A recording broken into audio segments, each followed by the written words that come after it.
नमस्कार दोस्तों, स्वागत है आप सभी का एग्जाम कोच के यूट्यूब चैनल पर। जल्दी से बेटा सब लोग लाइव आ जाइएगा और जल्दी से एक बार कमेंट भी कर दीजिएगा कि आप लोगों को क्लासेस मिलना स्टार्ट हो गई हैं, कोई दिक्कत कोई परेशानी तो नहीं है। और जैसा कि आप सभी को पता है कि आज से हम लोग सीटेट का पेड बैच आपका हो चुका है। हम लोग स्टार्ट कर रहे हैं आपका सीटेट का पेड बैच, जिसमें मैं आपको मिलूंगा डेली 2 बजे सीडीपी के साथ। डेली मिलूंगा मैं आपको 2 बजे सीडीपी के साथ। तो जितने भी लोग हैं सब लोग बेटा क्लास को लाइक कर दीजिएगा, जितने भी लोग हो सब लोग क्लास को ज्यादा से ज्यादा शेयर करने की कोशिश करिएगा, क्योंकि आज से आपका ये सीटेट का पेड बैच वाली क्लास है, पहली क्लास है आपकी। बहुत ही जबरदस्त तरीके से अभी आप लोगों ने देखा होगा रीट का एग्जाम जिन लोगों ने डाला था, रीट का पेपर जो लोग दे करके आए हो, उन्होंने अभी अभी देखा होगा कि कितने ज्यादा क्वेश्चंस आपके प्रैक्टिस सेट से, आपकी क्लास मैराथन वाली क्लास से बहुत ही ज्यादा क्वेश्चंस आए थे। लगभग 25 क्वेश्चन है, जिसको विद स्क्रीनशॉट मैं आपको बहुत जल्द अवेलेबल करा दूंगा कि देखिएगा कहां कहां से क्वेश्चंस आपकी क्लास में आए हुए हैं। तो अभी फिलहाल 3 दिन तो आपकी डेमो क्लास रहेगी। 3 दिन डेमो क्लास होने के बाद ये सभी क्लासेस आपको ऐप पे मिलेंगी, सिर्फ और सिर्फ ऐप पे मिलेंगी। तो इसके बाद इसके बारे में हम लोग डिटेल में बेटा बात करेंगे। चलिए पहले एक बार देख लीजिएगा।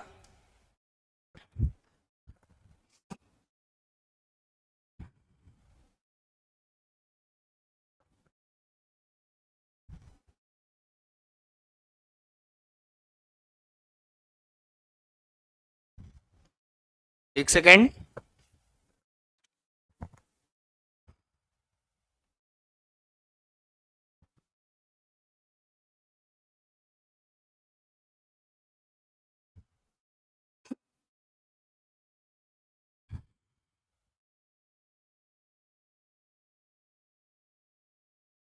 ये देखिएगा, ये है आपका सीटेट का कंप्लीट कोर्स का पैकेज, जिसमें मैं आपको बताने वाला हूं कि कौन कौन सी चीजें आपको हमारे सीटेट के कंप्लीट कोर्स वाले पैकेज में मिलने वाली हैं।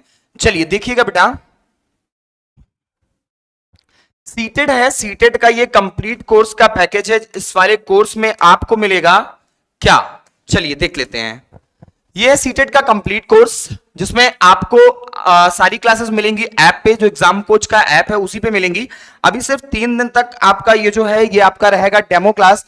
तो डेमो क्लासेस सभी के लिए फ्री है। उसके बाद आपको ये पेड बैच की क्लासेस हैं, इसमें आपको सभी classes live plus recorded format में मिलेंगी। लाइव प्लस रिकॉर्डेड फॉर्मेट में मिलेंगी मींस क्लासेस लाइव चलेंगी, पर अगर उस टाइम पे आप अवेलेबल नहीं हो, आप क्लास नहीं देख पा रहे हो, तो क्या करना है आपको, बाद में भी आप उस क्लास को देख सकते हो।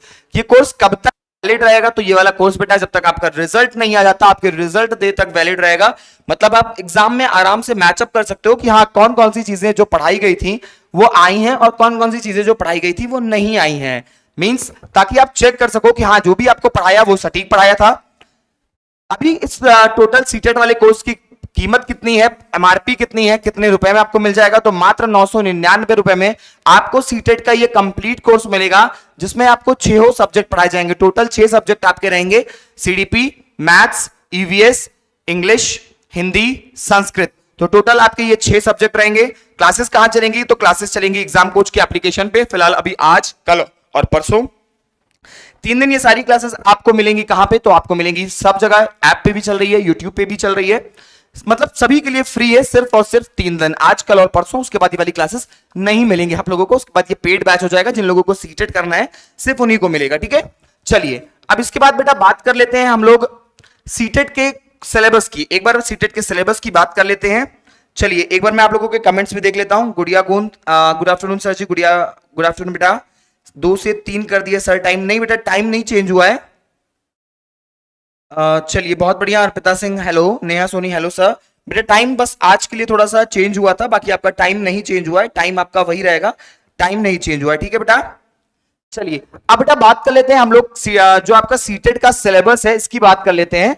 सीटेट के सिलेबस की बात कर लेते हैं। सीटेट जिसमें क्या क्या आता है, देखो पहले तो आपको इसमें थ्योरी वाला सेक्शन तो पढ़ना ही पढ़ना है जो आप यूपी टेट में पढ़ते हो। साथ ही साथ इसमें कुछ पेडागोजिकल क्वेश्चंस आते हैं, जो यानी कि शिक्षा शास्त्र के, वो पेडागोजी वाले क्वेश्चंस भी आप लोगों को इसमें पढ़ने पड़ेंगे। सीटेट का सिलेबस देखेंगे हम लोग कि क्या क्या आता है बाल विकास में, सीटेट में।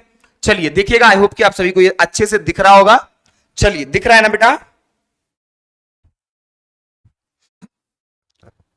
देखिए बाल विकास जो है ये आपका प्राथमिक विद्यालय का बालक, इसमें आपको चूंकि देखिए भाई क्या होता है कि जब आप सीटेट देते हो तो आप प्राइमरी में की अगर हम लोग बात करें सीटेट प्राइमरी की, तो यहां पर हम कक्षा 1 से 5 तक की पढ़ाई करते हैं। किससे? कक्षा 1 से 5 तक के बच्चों को हमको पढ़ाना होता है। तो वही आपका सिलेबस होता है कि प्राथमिक मतलब कि कक्षा 1 से लेकर के क्लास 1 to 5 की हम लोग बात कर रहे हैं। ठीक है, चलिए देखिएगा क्या क्या है आपके सिलेबस में। तो पहला है विकास की अवधारणा तथा अधिगम के साथ उसका संबंध। मतलब आपको पूरे अच्छे डिटेल में आपको पढ़ना पड़ेगा विकास की अवधारणा तथा अधिगम के साथ उसका संबंध। मतलब आपको जानना होगा क्या होता है वृद्धि, क्या होता है विकास, तक साथ ही साथ आपको यह भी जानना होगा कि वृद्धि और विकास तो जो होता है, लेकिन बच्चे उससे पढ़ना कैसे इफेक्ट होता है। मतलब आप जैसे पढ़ रहे हो तो पढ़ने के साथ साथ आप पढ़ना कैसे सीखते हो, इस बारे में भी हम लोग को इसमें डिटेल चर्चा करेंगे। फिर बालकों के विकास के सिद्धांत, जिसमें मैं आपको 14 सिद्धांत बताऊंगा कि कौन कौन से सिद्धांत होते हैं, जिसमें जैसे आपने अभी आप जो रीड का पेपर देकर के आए हो उसमें क्वेश्चन आया था सिफेलो काउडल डेवलपमेंट क्या होता है, प्रोक्सिमोडिस्टल डेवलपमेंट क्या होता है, अंतरवैयक्तिक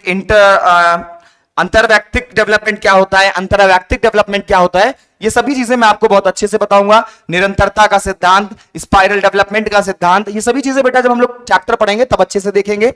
आनुवांशिकता और पर्यावरण का प्रभाव, यानी कि आपका क्या है ये वाला formula D is equal to H into E, इस पे आप लोग डिटेल में बात करेंगे।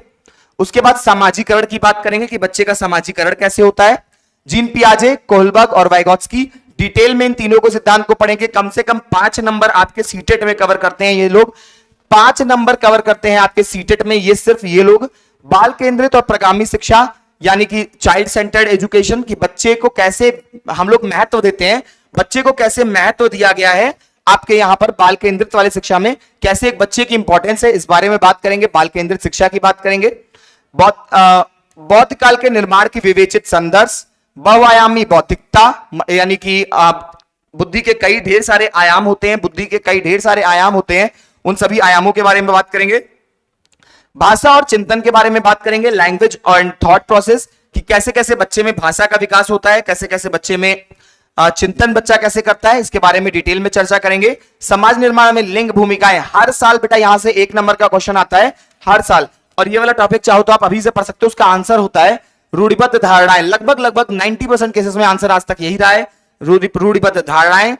उसके बाद आपका ये नेक्स्ट टॉपिक है शिक्षार्थियों के मध्य व्यक्तिगत विभेद, यानी कि इंडिविजुअल डिफरेंस। एक बच्चा दूसरे बच्चे से कैसे अलग होता है, तो बच्चा अलग होता है। देखो हम लोग अलग अलग भाषाएं बोलते हैं, तो भाषा से, जाति से, लिंग से, समुदाय से, इन सभी चीजों में जिस हिसाब से हम लोग अलग होते हैं, इसके बारे में हम लोगों को बात करनी है।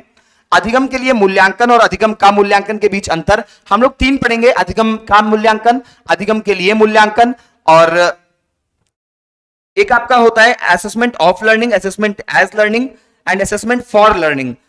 ठीक है, अधिगम के लिए मूल्यांकन, तो इन सभी चीजों पे हम लोग डिटेल में चर्चा करेंगे बेटा। ये वाला टॉपिक मूल्यांकन, संदर्भ और व्यवहार, आप सभी चाहिए तो आप इसका स्क्रीनशॉट ले लीजिएगा, इसका स्क्रीनशॉट लेके रख लीजिए, ताकि इन केस कभी मैं आपको बताऊं तो आप कह सको कि हाँ सर ये वाला टॉपिक यहां पर रह गया था, आपने आप सिलेबस में मेरे है और आपने नहीं बताया है, तो इसलिए आप इसका स्क्रीनशॉट लेके अभी से रख लीजिए, ताकि इन केस मुझसे वैसे तो छूटेगा नहीं, लेकिन अगर मुझसे कोई टॉपिक छूटता है तो आप लोग कह सकिए कि सर हेडिंग में ये वाला भी था, आपने अभी तक नहीं पढ़ाया है। मूल्यांकन, संदर्भ और व्यवहार, यानी कि हम लोग मूल्यांकन को अच्छे से पढ़ेंगे।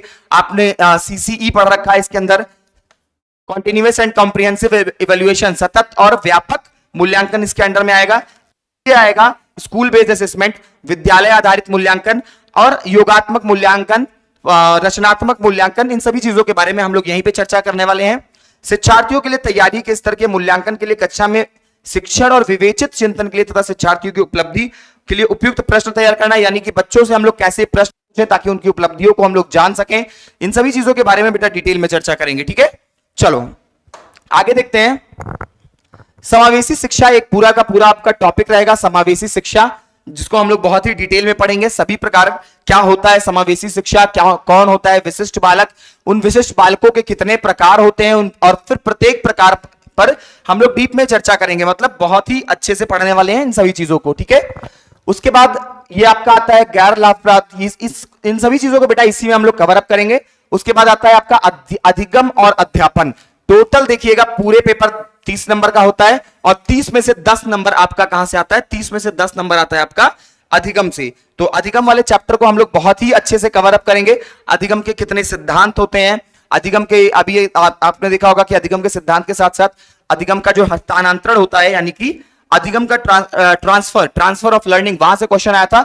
रीट का पेपर आपने देखा होता तो लगभग 90% पेपर जैसे लग रहा था कि सीटेट का पेपर कभी का उठा के कॉपी करके दे दिया है, बिल्कुल वैसा ही पेपर जैसा भी अभी आप रीट का पेपर देकर के आए हो वैसा ही पेपर होगा। तो ट्रांसफर ऑफ लर्निंग, ये सभी चीजें हम लोग देखेंगे अच्छे से। बालक किस प्रकार सोचते और सीखते हैं, बालक विद्यालय प्रदर्शन में सफलता प्राप्त करने में कैसे और क्यों असफल होते हैं, अधिगम और अध्यापन की बुनियादी प्रक्रियाएं, बालकों की अधिगम कार्यनीतियां, सामाजिक क्रियाकलाप के रूप में अधिगम, मतलब समाज से आप कैसे सीखते हो, इन सभी चीजों के बारे में बात करेंगे। एक बच्चा कैसे समाधान करता होता है, कैसे वो अपनी प्रॉब्लम्स को सॉल्व करता है, कैसे वो एक वैज्ञानिक अन्वेषक होता है, कैसे वो नई नई चीजों को खुद से ढूंढता है, ढूंढ करके प्रॉब्लम्स को शॉर्ट आउट करता है, मतलब प्रॉब्लम्स को खत्म करता है, निपटाता है। ये सभी चीजें बेटा आपकी अधिगम वाले चैप्टर में हम लोग खत्म करेंगे। बालकों के अधिगम के वैकल्पिक संकल्पना, अधिगम प्रक्रिया में महत्वपूर्ण चरणों के रूप में बालक की त्रुटियों को समझना, मतलब बालक गलती करता है, हर साल सीटेट में एक क्वेश्चन आता है कि बालक गलती करता है तो आप उसे मारेंगे, आप ये करेंगे वो करेंगे, क्या करेंगे, ठीक है। तो ये सभी चीजें बेटा यहां पे हम लोग इसके बारे में समझेंगे, बोध और संवेदना के बारे में समझेंगे, प्रेरणा और अधिगम के बारे में समझेंगे, अधिगम में योगदान देने वाले कारक निजी और पर्यावरणीय, ये आपका टोटल यहां तक का आपका सिलेबस रहेगा। प्रेरणा और अधिगम, प्रेरणा का मतलब होता है बेटा motivation and learning, motivation and learning, यानी कि प्रेरणा और अधिगम, अधिगम में योगदान देने वाले कारक, चाहे वो निजी कारक हो या पर्यावरणीय कारक हो। तो ये आपका सिलेबस है, आप लोग चाहें तो इसका स्क्रीनशॉट ले सकते हैं ताकि हम लोग इसको बाद में डिटेल में चर्चा भी कर सकें, ठीक है बेटा। चलिए अभी मैं एक बार आप लोगों के कमेंट्स देख लेता हूं, उसके बाद हम लोग डिटेल में चर्चा करने वाले हैं, ठीक है। Neha Soni hello sir, Arpita Singh okay sir, Ranjit Kumar hi, Shikha Vineet Choubey good evening sir, good evening बेटा। चलिए बहुत बढ़िया। तो अब इसके बाद बेटा हम लोग आगे चलेंगे और बात करेंगे CDP, यानी कि चाइल्ड डेवलपमेंट एंड पेडागोजी, जो आपके सिलेबस में है। क्या है? Child development and pedagogy. इसको लिखिएगा, क्या पढ़ने वाले हैं हम लोग पढ़ने वाले हैं CDP। यही आप लोगों को यही याद रहता है कि क्या है सिलेबस में है CDP। अब समझते हैं फुल फॉर्म क्या होता है। चाइल्ड डेवलपमेंट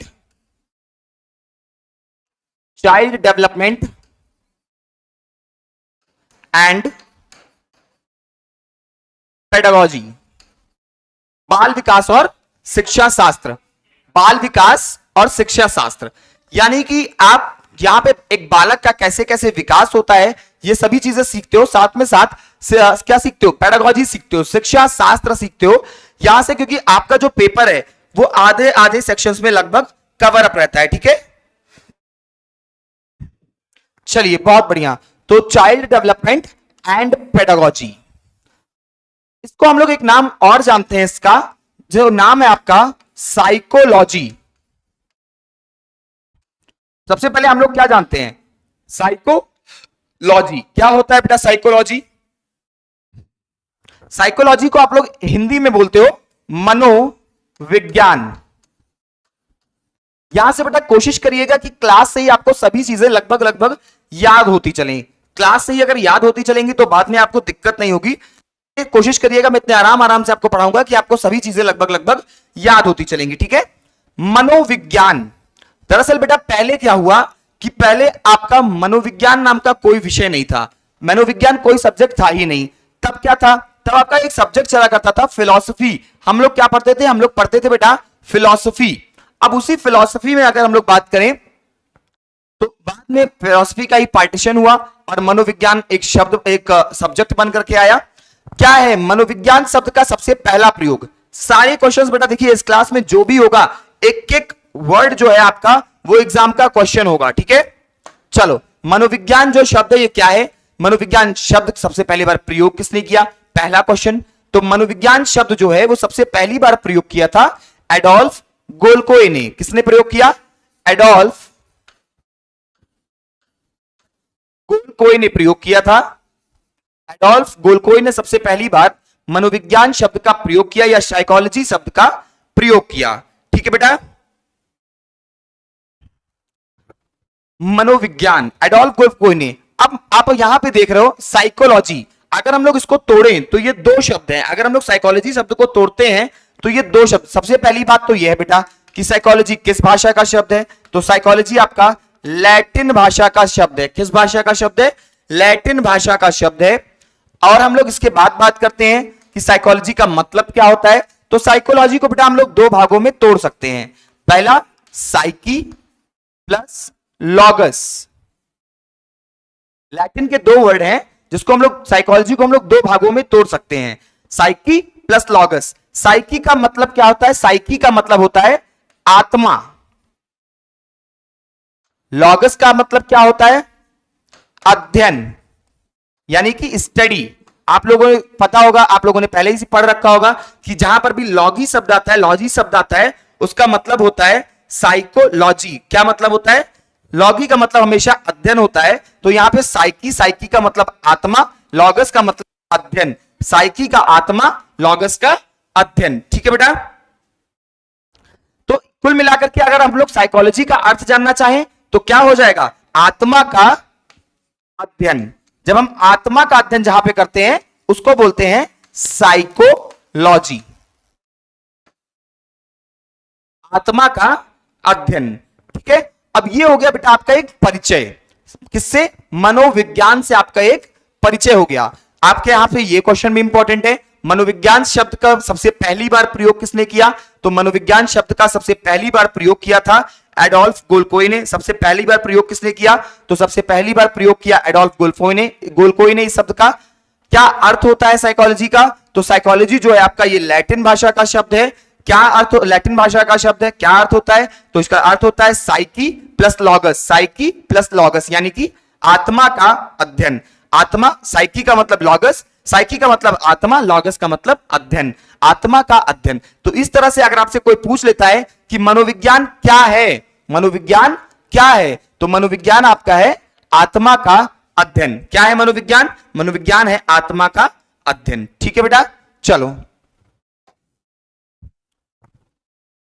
देखिए, मनोविज्ञान को बेटा हम लोग कुल 4 भागों में बांट सकते हैं। दरअसल मनोविज्ञान को अलग अलग समय पर अलग अलग मनोवैज्ञानिकों ने अलग अलग नाम दिए। मनोविज्ञान को हम यहीं से बेटा याद करते चलिएगा, बाद में फिर कभी ये ना कहना रहे सर रिवाइज भी करना है, यहीं से सारी चीजों को याद करते चलिएगा। मनोविज्ञान को हम 4 भागों में बांट सकते हैं। कोई दिक्कत हो किसी को तो पूछ भी सकता है, कोई दिक्कत नहीं है बेटा, कमेंट करके आप लोग पूछ लीजिएगा। मनोविज्ञान को हम 4 भागों में बांट सकते हैं। यहां से बेटा क्वेश्चन आया हुआ है आपके सीटेट के पेपर में। सीटेट के पेपर में आपके क्वेश्चन आ चुका है कि सबसे पहले मनोविज्ञान को क्या कहा गया। मनोविज्ञान को सबसे पहले क्या कहा गया, यह क्वेश्चन आपके एग्जाम्स में आ चुका है। ठीक है, चलिए देखते हैं। देखिए, मनोविज्ञान को हम कौन कौन से 4 भागों में बांट सकते हैं बेटा?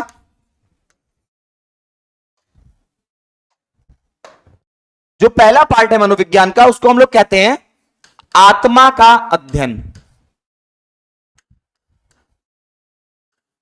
मनोविज्ञान को सबसे पहले क्या कहा गया? सबसे पहले कहा गया कि मनोविज्ञान में हम कुछ नहीं करते हैं, मनोविज्ञान में हम आत्मा के बारे में पढ़ते हैं। मनोविज्ञान में हम किसके बारे में पढ़ते हैं? मनोविज्ञान में हम आत्मा के बारे में पढ़ते हैं। अब आपको भी पता है क्या होती है आत्मा? कुछ नहीं होती है आत्मा। आत्मा को कभी देखा तुमने? हमने तो नहीं देखा, तुमने देखी हो भाई तो बात अलग है। आत्मा यानी कि कुछ होती ही नहीं है। तो मनोविज्ञान क्या है बेटा? मनोविज्ञान आत्मा का अध्ययन है। क्या है मनोविज्ञान? मनोविज्ञान आत्मा का अध्ययन है। ठीक है, उसके बाद भाई जब मनोविज्ञान आत्मा का हम लोग ने कहा कि हम आत्मा को कभी देख नहीं पाए, आत्मा को जब कभी देख नहीं सकते तो हम आत्मा का अध्ययन कैसे करेंगे? तो क्या हुआ कि इसको कहा गया नहीं भाई, अब ये जब आत्मा देख नहीं सकते तो इस यानी कि मनोविज्ञान आत्मा का विज्ञान नहीं है। तो फिर क्या हुआ? तो फिर होगा कि मनोविज्ञान को अब हम लोग क्या कहेंगे? मनोविज्ञान को कहेंगे हम लोग मन का विज्ञान। क्या कहेंगे भाई? मनोविज्ञान को हम लोग कहेंगे मन का विज्ञान। चलिए लिखिएगा, मनोविज्ञान का दूसरा भाग क्या हुआ? मन का विज्ञान।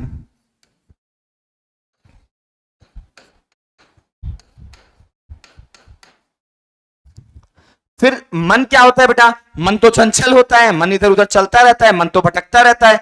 अब भाई मन का विज्ञान, जब भाई मन ही चंचल है, मन को हम कभी, आपने मन देखा भाई आपका मन 2 मिनट में इधर हो गया, कभी मन उधर ये कह रहा है, कभी मन इधर ये कह रहा है, मतलब मन ही नहीं हमारा स्थिर है कि मन क्या होता है। तो हम मन को भी नहीं समझ पाए कि होता क्या है आखिर मन कुछ नहीं होता है। तो फिर कहा गया नहीं भाई अब मन का विज्ञान, मनोविज्ञान क्या है? अब मन का विज्ञान भी नहीं है। अभी इसको डिटेल में हम लोग चर्चा करेंगे, एक एक को लेकर के डिटेल में चर्चा करेंगे। ठीक है, तो अभी आप लोग ये मत सोचिएगा कि इतने, अभी मैं सिर्फ आपको इतना बताना चाह रहा हूं कि मनोविज्ञान को हम किन किन 4 भागों में बांट सकते हैं। तो बेटा मनोविज्ञान सबसे पहले क्या था? आत्मा का अध्ययन। आत्मा के अध्ययन को कुछ मनोवैज्ञानिकों ने कहा कि अब हम इसको नहीं मानते हैं। फिर मन का विज्ञान हुआ, फिर मनोवैज्ञानिकों ने कहा हम मन का अध्ययन भी नहीं कर सकते हैं क्योंकि मन हमें दिखाई नहीं पड़ता है, तो इसलिए मनोविज्ञान आपका मन का विज्ञान भी नहीं रह गया। मनोविज्ञान क्या हुआ? मन का विज्ञान भी नहीं रह गया। उसके बाद क्या हुआ? उसके बाद मनोविज्ञान को कहा गया चेतना का विज्ञान। यहां से बेटा आपके बहुत ढेर सारे क्वेश्चन आते हैं, बहुत ढेर सारे क्वेश्चन आते हैं आपके यहां के चेतना के विज्ञान से, चेतना का विज्ञान से बहुत ढेर सारे क्वेश्चंस आते हैं। तो ये हो गया आपका चेतना का विज्ञान। उसके बाद बेटा हम लोग नेक्स्ट पे चलते हैं, तो मन का विज्ञान, मन का विज्ञान के बाद चेतना का विज्ञान और चेतना का विज्ञान, इसके बाद हम लोग लास्ट में मनोविज्ञान। आज जो हम मनोविज्ञान को पढ़ते हैं वो पढ़ते हैं व्यवहार का विज्ञान। किस नाम से पढ़ते हैं? तो इसको आज की डेट में हम लोग पढ़ते हैं व्यवहार का विज्ञान के रूप में। किस नाम से पढ़ते हैं? व्यवहार का विज्ञान के नाम से, रूप के नाम से पढ़ते हैं। ठीक है बेटा, तो इस तरह से ये हो गया आपका पूरा साइकिल मनोविज्ञान की। इस तरह से ये आपका मनोविज्ञान की साइकिल यहीं पे पूरी हुई। तो आप देखिएगा हम लोग, मैंने आपको क्या क्या बताया? मैंने आपको बताया सीडीपी जो आप लोग पढ़ रहे हो, आपका एक सब्जेक्ट है, उसमें हम लोग सबसे पहले पढ़ते हैं मनोविज्ञान का परिचय। मनोविज्ञान के परिचय में मैंने आपको पहली बार बताया कि पहले मनोविज्ञान नाम का कोई विषय नहीं था, तब हम लोग फिलॉसफी में मनोविज्ञान की स्टडी करते थे। उसके बाद जब आपका मनोविज्ञान एज अ सब्जेक्ट निकल करके आया, तो मनोविज्ञान को हम लोग किस नाम से जानते थे? तो मनोविज्ञान को हम लोग मनोविज्ञान शब्द को सबसे पहली बार प्रयोग किसने किया? तो एडोल्फ गोल्कोई ने किया। किसने किया? ये देखिएगा, मनोविज्ञान शब्द का सबसे पहली बार प्रयोग किसने किया? तो एडोल्फ गोल्कोई ने किया था। क्या अर्थ होता है साइकोलॉजी शब्द का या मनोविज्ञान शब्द का? तो साइकोलॉजी जो शब्द है आपका, ये लैटिन भाषा का शब्द है। किस भाषा का शब्द है? तो लैटिन भाषा का शब्द है। अर्थ क्या होता है? तो इसको हम लोग psyche plus logos, psyche plus logos यानी कि आत्मा का अध्ययन। साइकी का अर्थ होता है आत्मा, लॉगस का अर्थ होता है अध्ययन। साइकी, आत्मा, लॉगस, अध्ययन। क्या हुआ?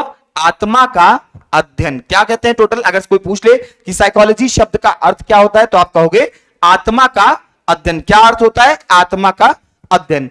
फिर मैंने आपको बताया कि मनोविज्ञान टोटल 4 भागों में बांट सकते हैं। मनोविज्ञान को हम 4 भागों में बांट सकते हैं। कौन कौन से वो भाग हैं? पहला है आपका आत्मा का अध्ययन, दूसरा है आपका मन का विज्ञान, तीसरा है चेतना का विज्ञान और चौथा है व्यवहार का विज्ञान। अब इसको हम लोग बेटा डिटेल में एक एक करके पढ़ने वाले हैं। डिटेल में हम लोग एक एक करके पढ़ेंगे, ठीक है? चलो पहला देखते हैं।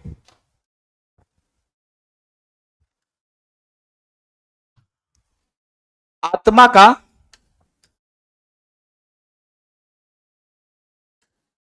अध्ययन क्या है? पहला है आत्मा का अध्ययन। आत्मा का अध्ययन, मनोविज्ञान को आत्मा का अध्ययन किसने कहा था बेटा? तो मनोविज्ञान को आत्मा का अध्ययन कहा था सुकरात ने,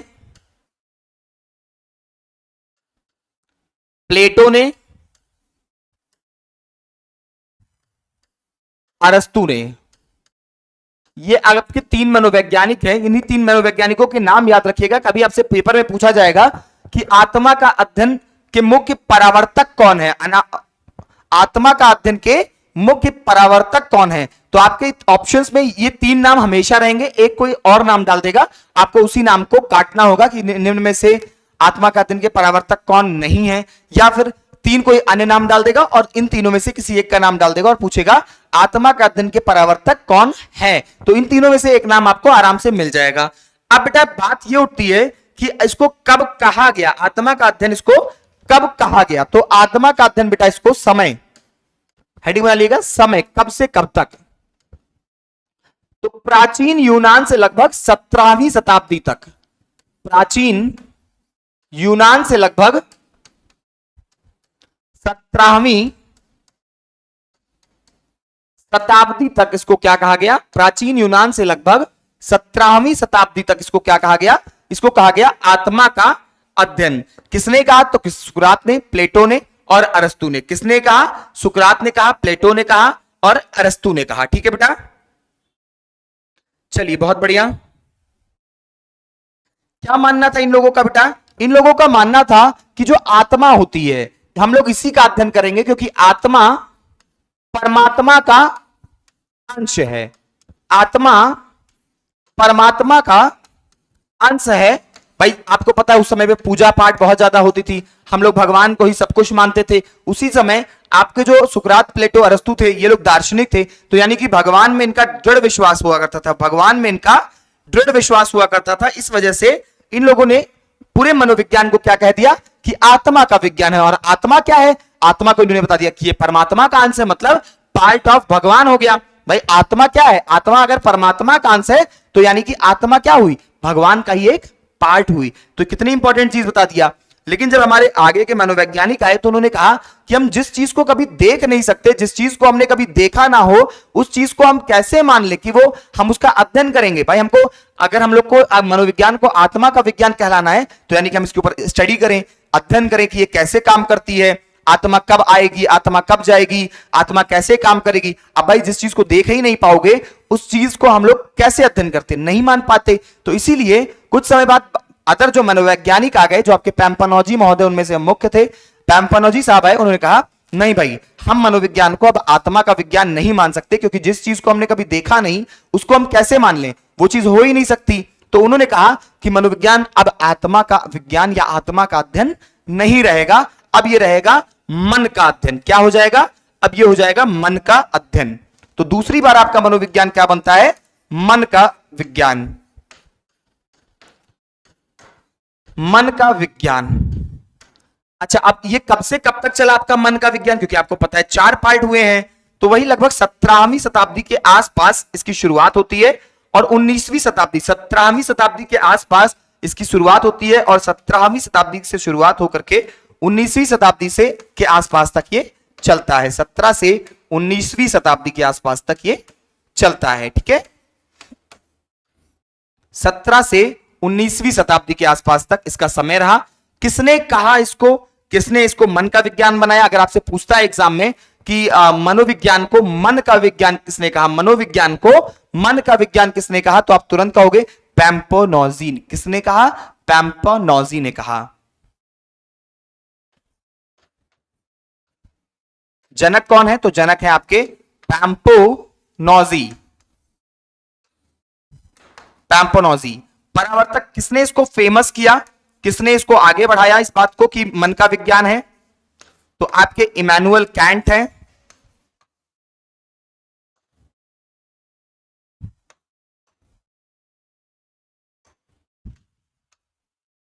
इमैनुअल कैंट साहब, जॉन लॉक और Rousseau. Immanuel Kant, John Locke और रूसो, ये लोग आपके मनोवैज्ञानिक थे जिन्होंने इसको मन का विज्ञान कहा। इमैनुअल कैंट, जॉन लॉक और रूसो। समय क्या था? 17 से 19वीं शताब्दी। अच्छा, अब भाई मन की अगर बेटा बात करें तो मन क्या है? अगर आप मुझे अच्छे लगते हो, ठीक है, तो यानी कि सब अच्छा है। मतलब अगर मेरा मूड अच्छा है तो ये दुनिया मुझे खूब अच्छी लगेगी। अरे वाह, कितना अच्छी लाइट लग रही है, कि बोर्ड कितना अच्छा है। और अगर मेरा मूड थोड़ा सा, मन खराब है, तो क्या हुआ? उसी चीज को, जो लाइट कल मुझे अच्छी लग रही थी, यही लाइट आज की डेट में मुझे बेकार लगने लगेगी। दिन इतना उजाला, हमेशा लाइटें जला करती है, मूड खराब हो गया इस लाइट से। तो भाई जिस चीज स्थिर ना हो उसको हम लोग कैसे मान ले, उसका अध्ययन कैसे करें, ये वाली बात हो गई। तो फिर क्या हुआ कि जब ऐसी बात हो गई तो कहा गया कि अब ये मन का विज्ञान भी नहीं रहेगा। आगे जो मनोवैज्ञानिक आते हैं आपके, विलियम वुंट, उन्होंने कहा कि नहीं, मन का अध्ययन भी नहीं पॉसिबल है, क्योंकि मन का तो कोई भरोसा है ही नहीं कि ये कभी ये कहता है, कभी वो कहता है, कभी ये। मन क्या है? मन तो 1 मिनट फास्टेस्ट ट्रेवलिंग चीज इन द वर्ल्ड। मतलब दुनिया में वो चीज जो सबसे तेज ट्रेवल करती है वो क्या है? वो है मन। ये तो कभी स्थिर रहता ही नहीं है। तो हम लोग इसका अध्ययन कैसे करें भाई? इसका अध्ययन तो बिल्कुल नहीं कर पाएंगे।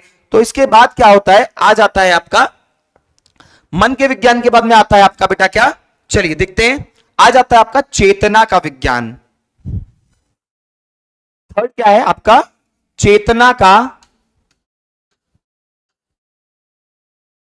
विज्ञान।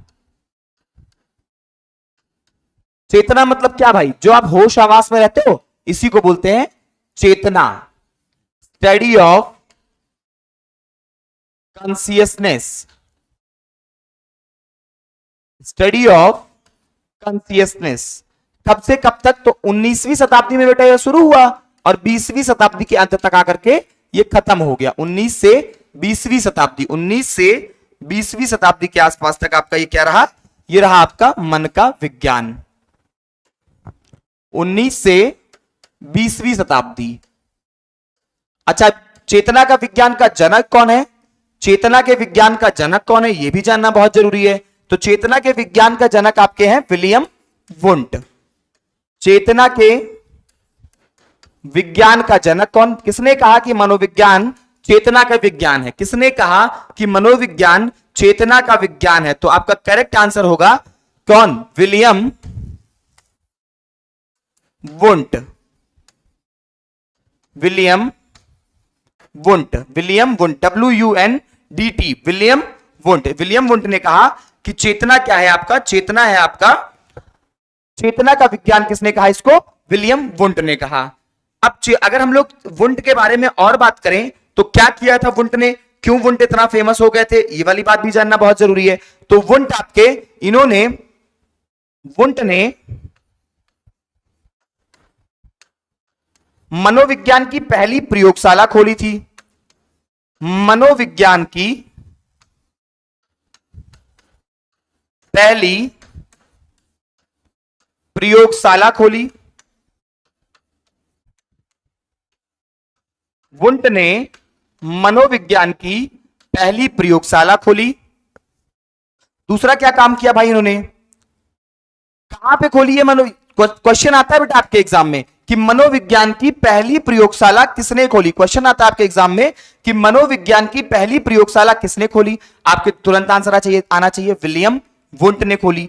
फिर पूछता है वुंट ने मनोविज्ञान की पहली प्रयोगशाला कहां खोली, तो आपका आंसर होगा जर्मनी के लिप्जिंग शहर में, जर्मनी के लिप्जिंग, जर्मनी देश है, लिप्जिंग शहर है, तो जर्मनी के लिप्जिंग शहर में मनोविज्ञान की पहली प्रयोगशाला विलियम वुंट ने खोली। तीसरा क्वेश्चन आता है कि मनोविज्ञान की पहली प्रयोगशाला कब खोली, तो आपका आंसर होना चाहिए 1879 में, 1879, 1879, 1879 में जर्मनी के लिप्जिंग शहर में मनोविज्ञान की पहली प्रयोगशाला खोली। तो इस तरह से बेटा मनोविज्ञान की, वुंट ने मनोविज्ञान की पहली प्रयोगशाला खोली 1879 में जर्मनी के लिप्जिंग शहर में, जर्मनी के लिप्जिंग शहर में, जर्मनी के लिप्जिंग शहर में मनोविज्ञान की पहली प्रयोगशाला खोली, मनोविज्ञान की पहली प्रयोगशाला खोली 1879 में जर्मनी के लिप्जिंग शहर में मनोविज्ञान की पहली प्रयोगशाला खोली, किसने खोली, विलियम वुंट ने खोली।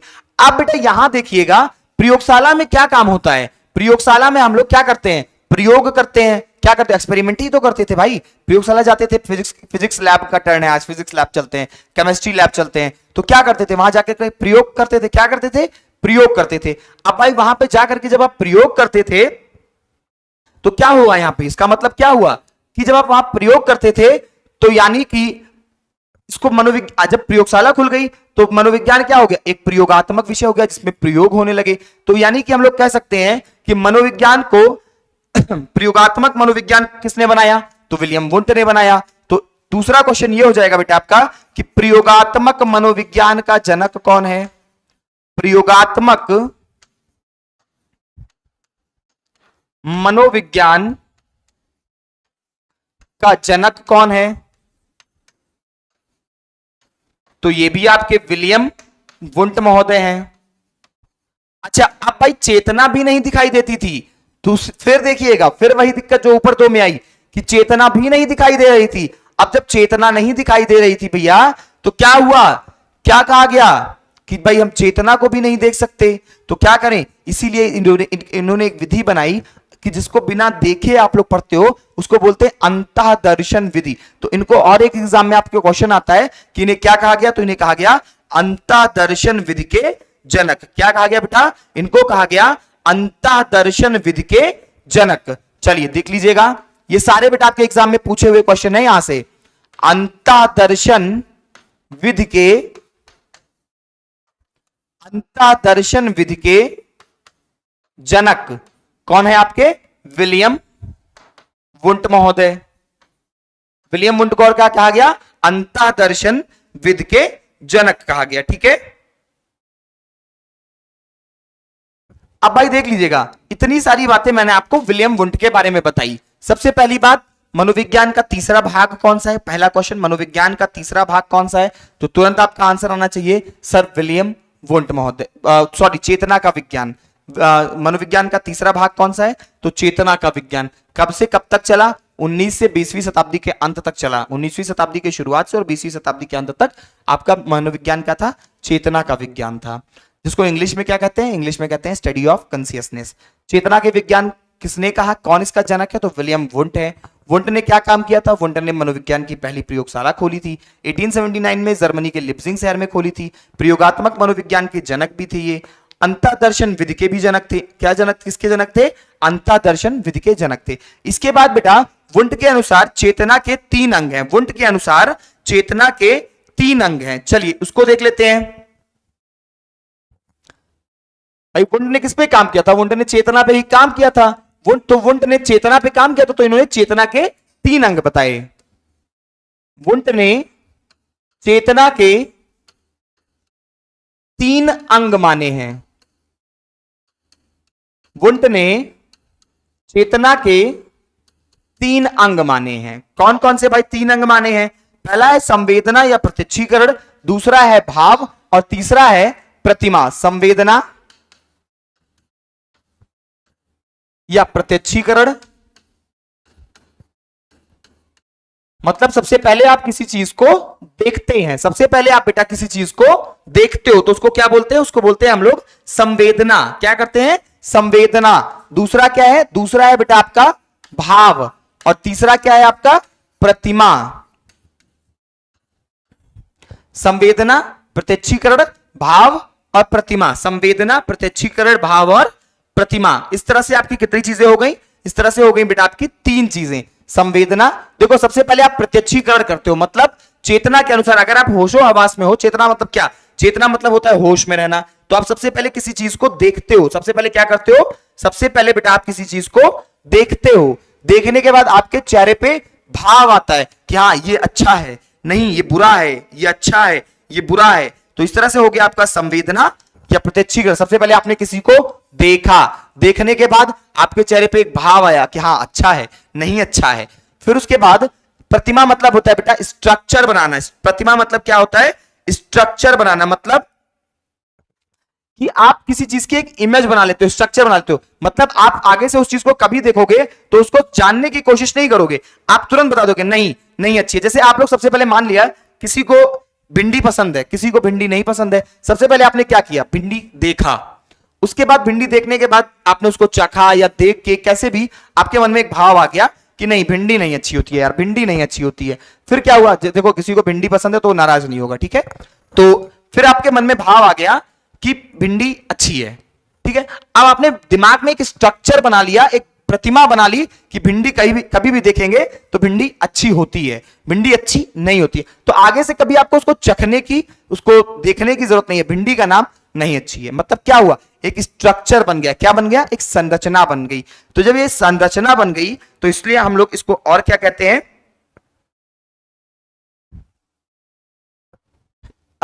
जो आपकी चेतना है, क्या है? चेतना पूरी एक संरचना, एक स्ट्रक्चर के रूप में काम करती है। इसीलिए हम लोग क्या कहते हैं? इसे संरचनावाद के जनक भी इनको हम लोग कहा, इनको संरचनावाद का जनक भी कहते हैं। और एक चीज आप लोग इसमें एक लिख लीजिएगा कि क्योंकि चेतना एक संरचना होती है, एक स्ट्रक्चर ही तो है भाई चेतना, क्योंकि चेतना एक संरचना होती है, इसीलिए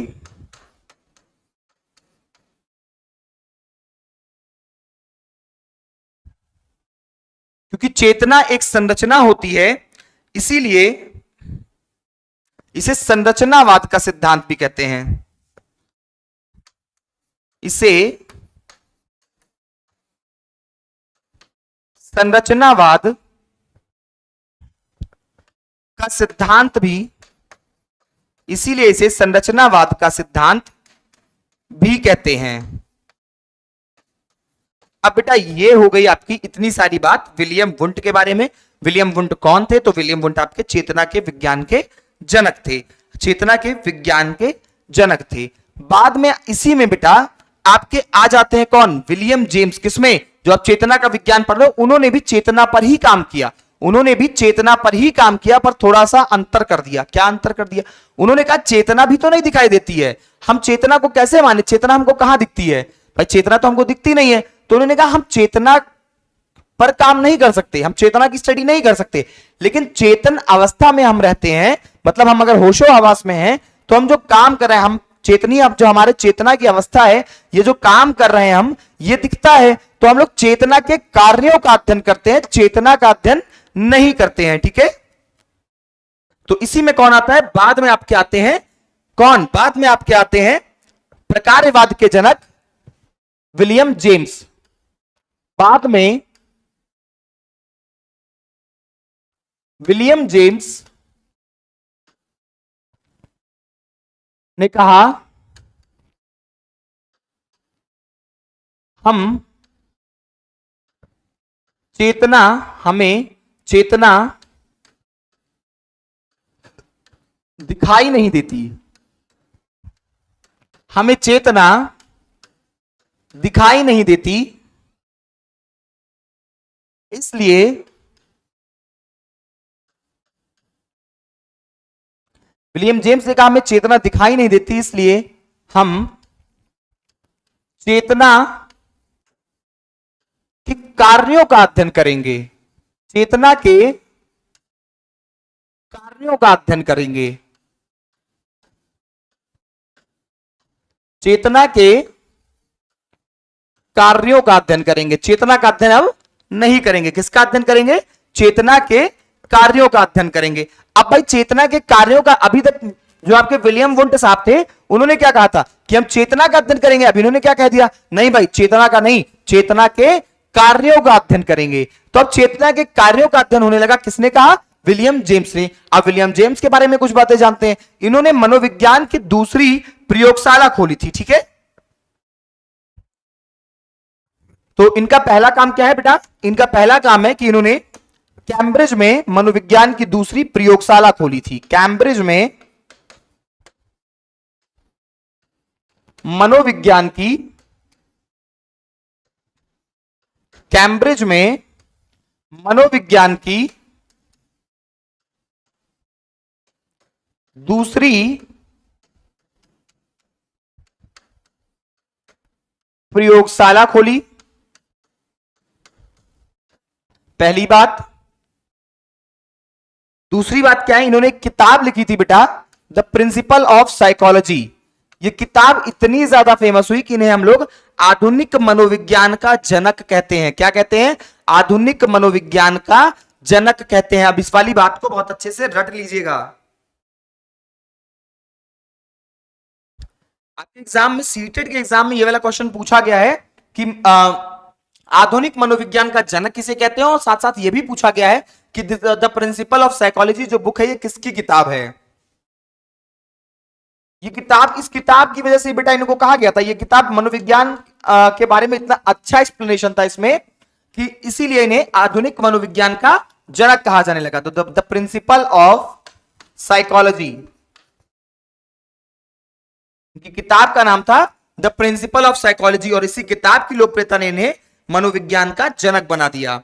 तो और इनके बारे में जान लीजिएगा, ये पॉइंट बहुत बहुत बहुत इंपॉर्टेंट है। ये वाला पॉइंट लिख लीजिएगा कि मनोविज्ञान का जनक कौन है?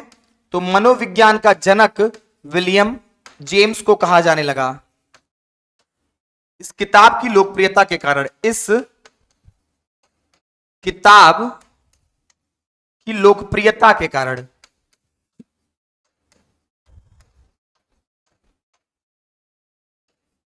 इस किताब की लोकप्रियता के कारण इन्हें इस प्रिंसिपल ऑफ साइकोलॉजी का जनक कहा जाने लगा। ठीक है बेटा,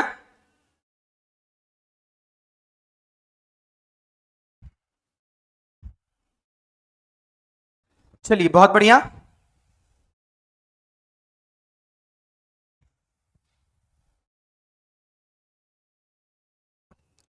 जेम्स, इसके अलावा जेम्स ने चेतना का धारा प्रवाह और आत्म संप्रत्यय जैसे शब्द मनोविज्ञान को दिए।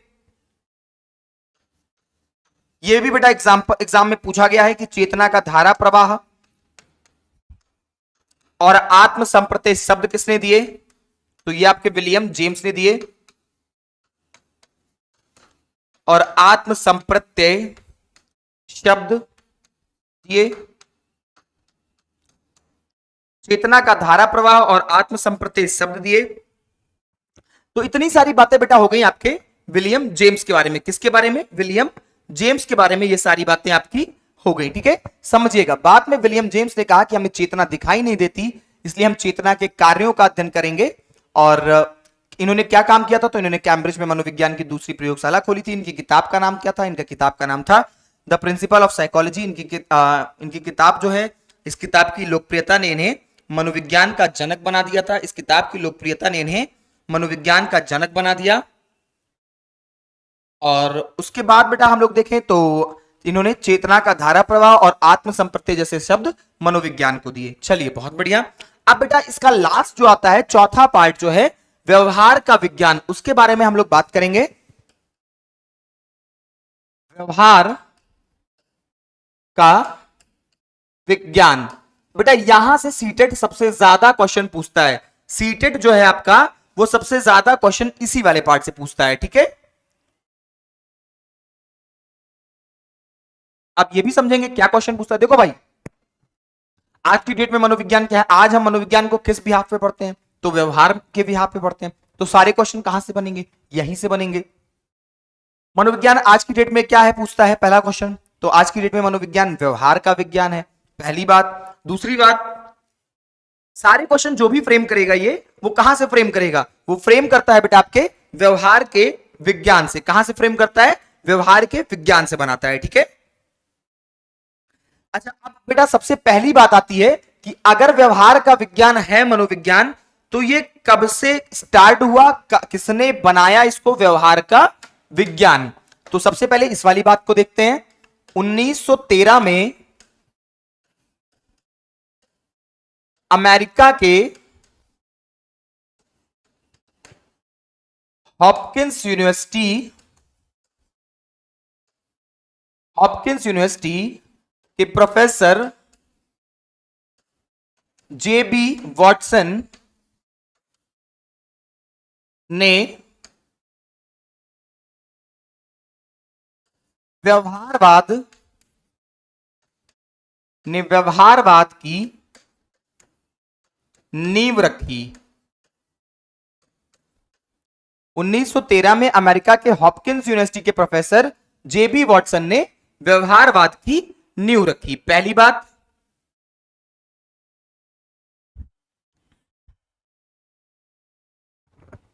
अब भाई बात करते हैं कि हम लोग ने आज तक मनोविज्ञान, हम लोगों ने इसको आत्मा का अध्ययन कहा, मन का अध्ययन कहा, चेतना का अध्ययन कहा, फिर व्यवहार का अध्ययन कहा।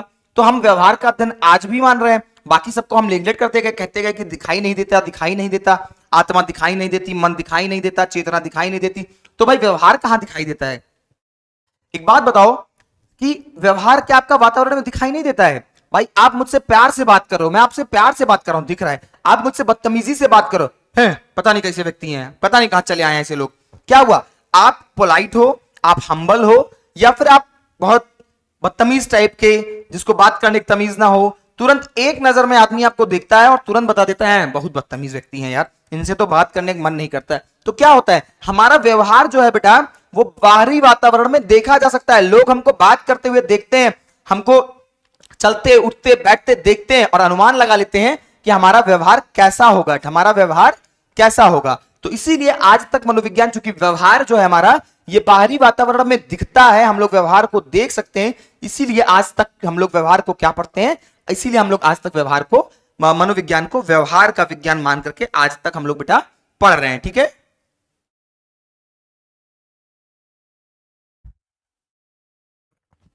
चलिए। तो ये हो गई बेटा 1913 के अमेरिका के हॉपकिंस यूनिवर्सिटी में प्रोफेसर जेबी वॉटसन ने व्यवहारवाद की नींव रखी।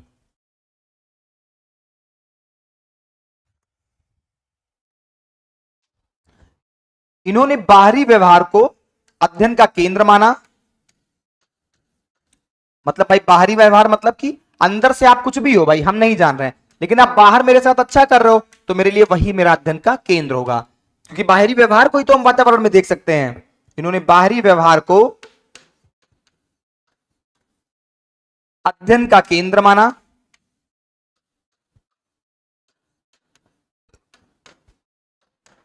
इन्होंने बाहरी व्यवहार को अध्ययन का केंद्र माना।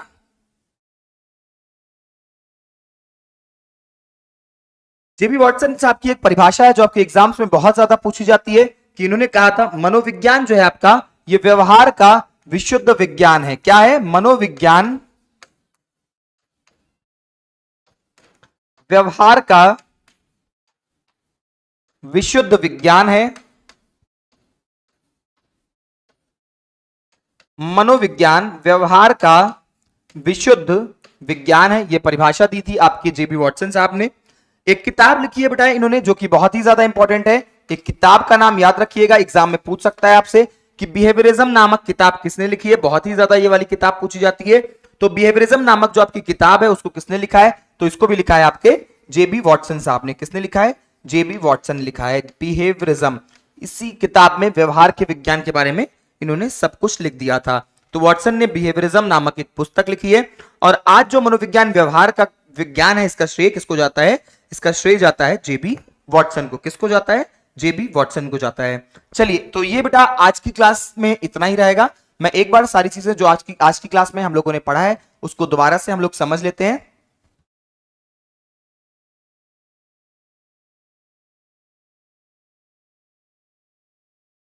देखिए, आज की क्लास में मैंने आपको परिचय कराया साइकोलॉजी से, यानी कि मनोविज्ञान से। मनोविज्ञान जिसको इंग्लिश में हम लोग बोलते हैं साइकोलॉजी। साइकोलॉजी का अर्थ क्या होता है? तो लैटिन भाषा का शब्द है बेटा साइकोलॉजी। कहां का शब्द है? लैटिन भाषा का शब्द है साइकोलॉजी, जिसको जो साइकोलॉजी शब्द है ये दो शब्दों को जोड़ करके बना हुआ है। एक शब्द है साइकी और एक दूसरा शब्द है logos. Psyche plus logos. Psyche का अर्थ होता है आत्मा, लॉगस का अर्थ होता है अध्ययन। तो आत्मा अध्ययन टोटल मिलाएं साइकोलॉजी को तो क्या बनेगा? आत्मा का अध्ययन। तो इसीलिए आपका मनोविज्ञान सबसे शुरुआत में क्या था? आत्मा का अध्ययन था। हम लोगों ने मनोविज्ञान को 4 भागों में बांटा है। पहला है आत्मा का अध्ययन, पहला है आत्मा का अध्ययन, दूसरा है मन का विज्ञान, तीसरा चेतना का, चौथा व्यवहार का। ये तीनों के तीनों बेटा दिखाई नहीं देते थे, बाहरी वातावरण में हम लोग इनको कभी देख नहीं सकते थे, इसी वजह से ये वाले नहीं माने गए। और आज हम चूंकि व्यवहार को बाहर के वातावरण में, मतलब आप लोग जो व्यवहार करते हो बाहर करते हो उसको हम लोग देख सकते हैं, इसीलिए इसे क्या कहा गया? इसे कहा गया व्यवहार का विज्ञान। क्या कहा गया बेटा इसको? इसको कहते हैं हम लोग व्यवहार का विज्ञान। तो इसलिए आत्मा का अध्ययन, मन का विज्ञान, चेतना का विज्ञान और व्यवहार का विज्ञान। आगे चलिए देखते हैं। तो आत्मा का अध्ययन इसको किसने कहा था? इसको आत्मा का अध्ययन कहा था सुकरात, प्लेटो और अरस्तु ने। उस समय क्या था? प्राचीन यूनान से 17वीं शताब्दी तक हम लोग मनोविज्ञान को आत्मा का विज्ञान मान रहे थे। उसके बाद इन्होंने कहा था आत्मा परमात्मा का अंश है, इसी वजह से हम लोग मनोविज्ञान को आत्मा का अध्ययन, यही एक पॉइंट था जिसकी वजह से हम लोग मनोविज्ञान को आत्मा का अध्ययन मानते थे। उसके बाद आगे जो मनोवैज्ञानिक आते हैं वो कहते हैं कि आत्मा दिखाई नहीं देती है, इसी वजह से उन्होंने कहा कि आत्मा का विज्ञान ना होकर के ये मन का विज्ञान है। किसने कहा था मेन? वो थे आपके पैम्पोनोजी साहब ने। और इसके परावर्तक कौन थे? इमैनुअल कैंट, जॉन लॉक और रूसो थे। चलिए बेटा 1 मिनट रुकिएगा, इसको आप लोग देख लीजिएगा, स्क्रीनशॉट ले लीजिएगा।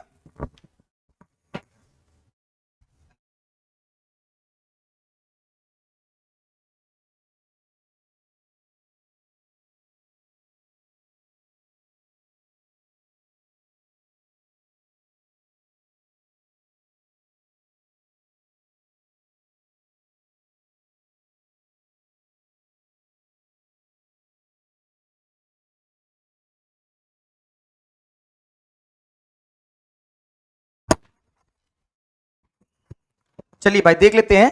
तो इधर ये हो गया आपका प्रयोगात्मक मनोविज्ञान का जनक, अंतः दर्शन विधि के जनक हैं ये। उसके बाद बेटा आपका आता है वुंट ने चेतना के 3 अंग बताए हैं: संवेदना, प्रत्यक्षीकरण, भाव और प्रतिमा। चेतना एक संरचना होती है, मतलब चेतना आपका एक स्ट्रक्चर होता है, इसीलिए इसे संरचनावाद का सिद्धांत भी कहते हैं।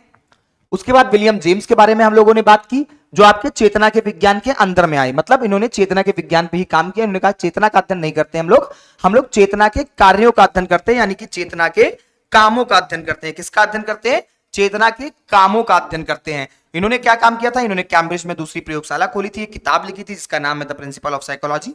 मनोविज्ञान का जनक कौन है, तो ये विलियम जेम्स। इस किताब की लोकप्रियता के कारण इनको मनोविज्ञान का जनक भी कहा जाने लगा था। चेतना का धारा प्रवाह और आत्म संप्रत्यय जैसे शब्द इन्होंने मनोविज्ञान को दिए हैं। इसके बाद बेटा बात करेंगे लास्ट में, तो लास्ट में हमारा मनोविज्ञान क्या हुआ, लास्ट में आ गया व्यवहार का विज्ञान। क्यों मनोविज्ञान व्यवहार का विज्ञान आज भी है, क्योंकि हम अपने व्यवहार को बाहरी वातावरण में देख सकते हैं, इस वजह से क्या है व्यवहार का विज्ञान है। 1913 में अमेरिका के हॉपकिंस यूनिवर्सिटी के प्रोफेसर जेबी वॉटसन ने व्यवहारवाद की नींव रखी थी।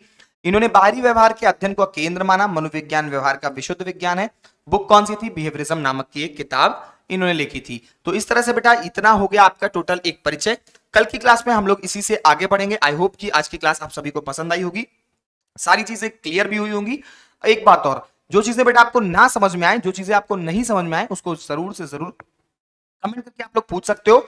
बाकी आज की क्लास को यहीं तक रखते हैं, मिलते हैं हम लोग कल आगे इसी क्लास में। और एक लास्ट इंफॉर्मेशन मैं आपको दे दूं जाते जाते, जीतते जाते जो इंफॉर्मेशन है वो ये है, वो इंफॉर्मेशन ये है बेटा कि आज आपकी ये सीटेट की पहली क्लास थी, इसलिए आप सभी के लिए ओपन कर दी गई थी। सभी ये क्लास आपके लिए लाइव है। आज कल और परसों की क्लास ही सिर्फ आपको यूट्यूब पे मिलेगी, उसके बाद ये क्लासेस यूट्यूब पे आपको देखने को नहीं मिलेंगी।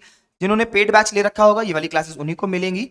तो सीटेट का कंप्लीट कोर्स आपको एग्जाम कोच के ऐप पे चलेगा, जिसमें क्लासेस सारी लाइव चलेंगी, सारी क्लासेस लाइव चलेंगी। बाद में आप उस वीडियो को अगर आप लाइव नहीं देख पा रहे हो तो आप रिकॉर्डेड फॉर्म में भी उस वीडियो को देख सकते हो। कोई टेंशन की बात नहीं है कि सर लाइव नहीं देख पाएंगे तो वीडियो चली जाएगी, वीडियो नहीं जाएगी। वीडियो आपके रिकॉर्डेड फॉर्मेट में भी अवेलेबल रहेगी। कीमत कितनी होगी इस बैच की, तो ये 999 रुपए में आपको सभी 6 के 6 सब्जेक्ट मिलेंगे। CDP, EVS, math, Hindi, English और संस्कृत, आपके 6 सब्जेक्ट मिलेंगे आपको 999। साथ ही साथ आपको एग्जाम कोच के एप्लीकेशन पर ही टेस्ट सीरीज मिलेगी। आपका एग्जाम कोच के एप्लीकेशन पे ये सारी क्लासेस परसों से चलने लगेंगी, तो तब तक आप लोग को 3 दिन की क्लासेस डेमो क्लासेस के रूप में फ्री अवेलेबल रहेंगी। उसके बाद ये सभी क्लासेस आपको ऐप पर मिलेंगी। तो जल्दी कीजिए, अगर आप लोग को सीटेट आपका एग्जाम नहीं निकला हुआ है, आप सीटेट क्वालिफाई करना चाहते हैं तो बेटा जुड़ जाइए। पूरा विश्वास रखिए इस विश्वास के साथ कि आपको हम लोग पूरी सफलता इंश्योर करेंगे। डेली आपकी 2 बजे मेरी यहां पर क्लास होगी और 6 बजे शाम को मैं आपको मिलता हूं क्वेश्चंस की प्रैक्टिस के साथ। तो सीटेट के क्वेश्चंस की हम लोग प्रैक्टिस करेंगे, बहुत ही जबरदस्त करेंगे। तो निश्चिंत हो जाइए, जिम्मेदारी सीटेट निकलवाने की जिम्मेदारी हमारी है। बस आप क्या करना होगा, साथ में रहिए, पूरा पढ़िए, थ्योरी पढ़िए, शाम को प्रैक्टिस करिए, अच्छे से पेपर हो जाएगा। तो मिलते हैं बेटा फिर अपनी कल की क्लास में। टिल देन बाय बाय, जय हिंद, जय भारत।